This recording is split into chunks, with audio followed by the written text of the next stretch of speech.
me show you again how easy it is to balance the pelvis on my hand, because the pelvis axis, therefore the balance is right in the middle. So for a male to balance himself on the seat bones, it's relatively easy.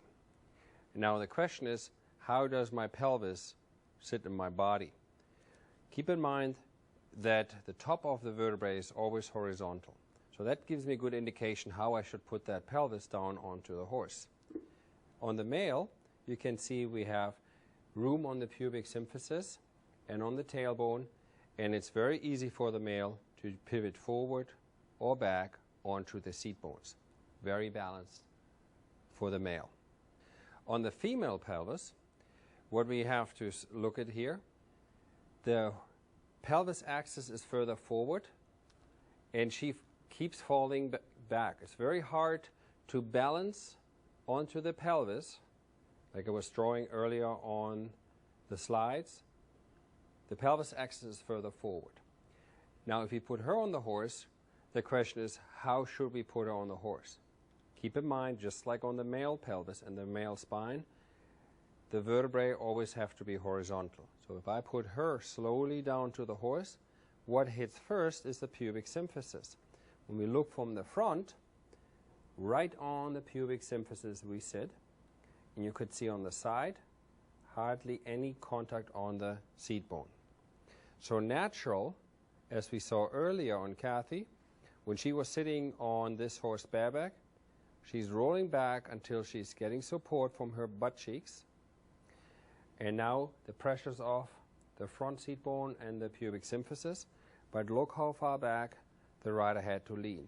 Now she forced herself forward, tremendous stress in the SI and tremendous pressure on the disc, because now we see the top of the vertebrae not being horizontal anymore. If I lean too far back and I want to sit forward, see how I'm moving my vertebrae forward? Notice how much this cartilage gets pressured and gets sometimes a slip disc. Very painful for people, and no wonder we have a lot of riders with L4 and 5 disc problems. In order to protect the horse's back and the rider's back, here is the male saddle tree and the male rider sitting on a male saddle tree. Very easy to move my leg back and forth, very comfortable. Now my weight is distributed not just on my two seat bone, over the entire length of this particular saddle tree. Let me put a male pelvis onto the saddle tree so we can see when the saddle tree sits on the horse and the rider sits with the seat bones on the saddle tree. I have the room and the movement enabled to be comfortable to the horse, to myself, on a male tree.